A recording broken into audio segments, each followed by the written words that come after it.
Now, I realise I've already made a fair few videos on this topic already, but things are moving thick and fast during this preseason, and I've changed my draft multiple times. And here is my latest FPL draft.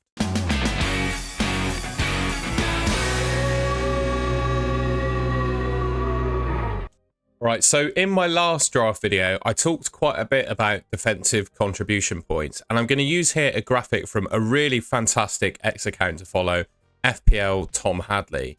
What he's done is put together a list of defenders and how many times in the season last year they scored 3+ points in a game week. And I think this shows you who are the most consistent defenders, not necessarily the most explosive ones. You know, we all know who some of the, really good attacking defenders in the game were last season. But this is a bit more of a focus on, who are the most consistent. And the top three in terms of consistent points, we've got Branthwaite, Milenkovic, Neco Williams, Lacroix, well, top three, top five, and Tarkowski, right? So with a view on this graphic, you can see there actually Van Dijk across most of the premium defenders is actually really high. And he does really well for defensive contribution points.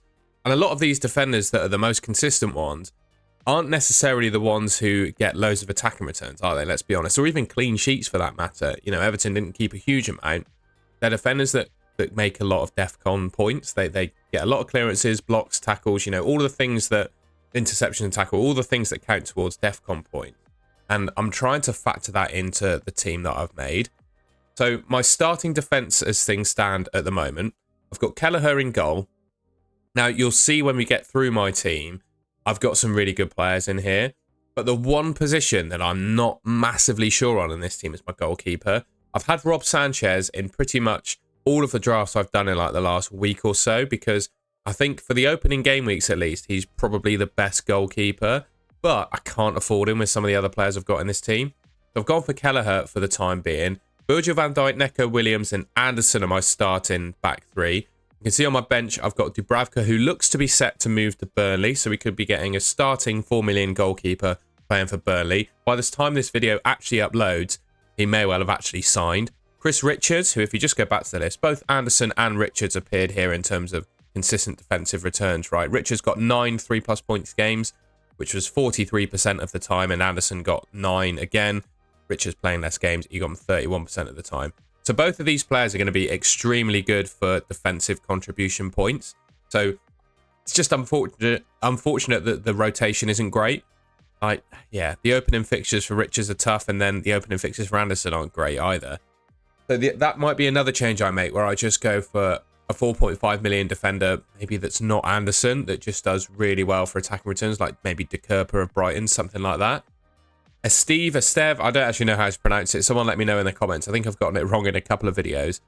Burnley kept 30 clean sheets in the Championship last season out of 46 games, right? They were amazing defensively, albeit some of that caused by the excellence of James Trafford. But I don't think you can hang your hat on a goalkeeper solely for keeping clean sheets, right? I think the Burnley defence had a part to play in that. I think keeping 30 clean sheets in the Championship and being as defensive as they were, it sort of sets them up, I think, for how they're going to play in the Premier League. They're going to be difficult to break down. They're going to mostly, I think, play with a low block. And I think that means the likes of a Steve, who's probably going to play every game. I think he played 45 of 46 Championship games for Burnley last year. He's probably going to start every game in the Prem. And you like to think if they sit with a low block, defensive first, they're going to get lots of clearances, blocks, interceptions and tackles. Then we got Mark Gu at the moment, who's just signed for Sunderland. I just want a 4.5 million forward here, basically. It could also be Krupi Jr. of Bournemouth, potentially. But yeah, for the time being, I've gone for Mark Gu, and that explains my defence and my bench. Now, before we go any further, I just wanted to say that all of the expected points data you're seeing underneath the players' names is provided by Fantasy Football Hub. And at the end of the video, I'll reveal this team's AI rating. You can get your team rated for free and see the expected points data for each of your players using the Fantasy Football Hub AI rating tool completely for free using the link in the description below. And if you like what you see on the Fantasy Football Hub tool, you can sign up to getting 50% off using my link in the description below if you want to take full use of their services. And if you don't win your mini league, you can prove to Fantasy Football Hub that at the end of the season you don't win your mini league, you get your money back. So I think that's a pretty good offer. So if you like what you see, sign up using my link in the description below. So similar to what I did for defenders, we're going to take a look at the hit rate of midfielders, or the best midfielders with like 4+ points in a game last season. So top is obviously Salah. The guy got 47 attacking returns in the Premier League last season, right? There's no question that he's probably the best midfielder in the game, right? Next up is, interestingly, Casemiro. With the sheer amount of defensive contribution points he got last year, or defensive contributions he made, he didn't like top the charts because he played limited games. He's still really good for defensive contribution points.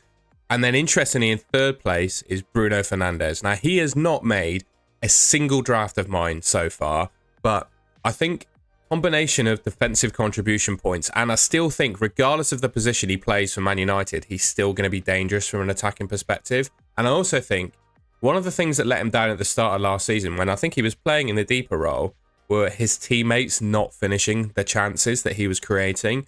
But they've signed Mbeumo, they've signed Cunha, and it certainly looks like they're in the market for a striker. They've put a bid, or preparing a bid, for Benjamin Sesko as well. I think Man United are going to be better next season, or at least better at finishing the chances that Bruno Fernandes creates. And regardless of what you have to say about Bruno Fernandes, he takes all the penalties for Man United, and he takes free kicks as well, and quite a fair few corners, I believe. So he's going to be a really good option in the game, and it's quite, to be honest, it's really hard to ignore him at 9 million. And then you got Elliot Anderson as well, and Caicedo. I think Elliot Anderson is probably slightly better just because he gets more attacking returns. So those are a couple of players that I really wanted to pick out in Bruno Fernandes and in Elliot Anderson. So here's what my midfield looks like then. Salah and Palmer, I think they're kind of givens basically on the start of the season that Palmer's got, and Salah being the FPL points record holder last year. I do think at times Haaland may be a better option than Salah. You know, I don't think, particularly if they sign Isak, you know, the returns that Salah got last year are probably going to be shared around the Liverpool front line a little bit more this season. But I think it's too much of a risk not to have him to start the year. So I'm going to go with him. I've gone for Bruno Fernandes. I don't like the Arsenal fixture first up, but, you know, home fixture, who's to say he couldn't get something in that game, right? And he'll probably get some DEFCON points. Rodgers, just Mr. Consistent for Villa last season, played 37 games, basically 20 attacking returns. I think just around this price point, he's the best midfielder. And then Elliot Anderson's in there as well. I just think the guy, he got 2 goals and 6 assists last season, plus 36 defensive contribution points. You add all of that up, that's basically like 20 attacking returns worth of points. You know, I think he's going to be a really good option this season, and I can't see better value at 5.5 million. One way I could change this team around a little bit is potentially swapping Rodgers for Njai of Everton, and that allows me to upgrade Kelleher to Sanchez. But then it means I don't have Rodgers in my team, so that's kind of the, you know, the mental gymnastics I'm playing with this team at the moment. But yeah, we've gone for Bruno Fernandes, and I think he really strengthens this midfield. There is one player that hasn't made this draft, and I spoke about Njai, and I really like the look of Rodri too. I think he's going to be exceptional for a balance of like attacking returns and defensive contribution points. So in the last full season he played, 23-24, obviously did his ACL and was out basically all of last season. 34 games, 8 goals and 10 assists.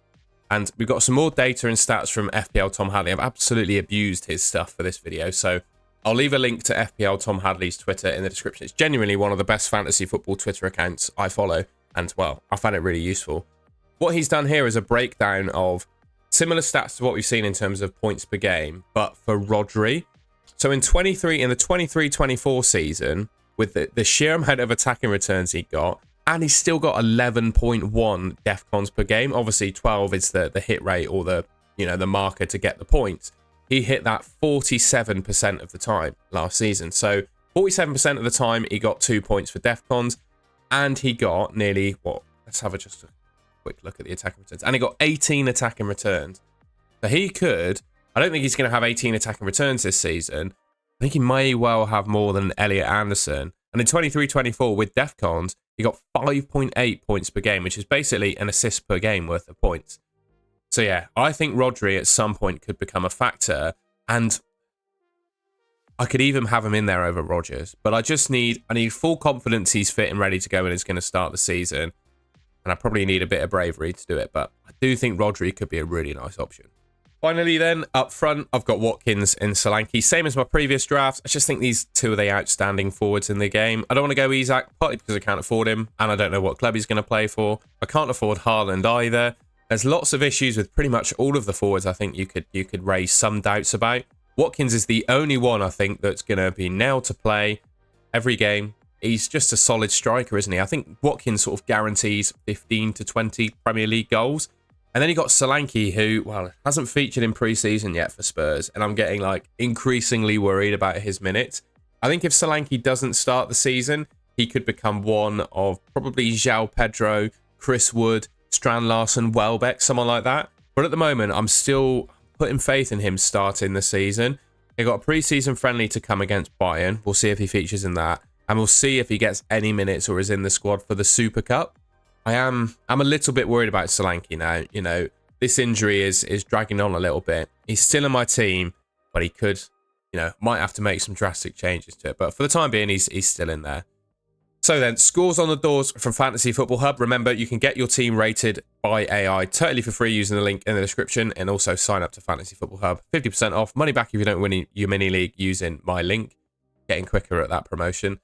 65.7 expected points. Salah obviously is my captain. Nothing in the bank as it stands with a 96% AI rating. This is the best draft I've put together with my own logic for an AI rating. So yeah, I'm pretty pleased with this team. One or two changes I'm potentially looking at. Like I said, Kelleher could become Sanchez.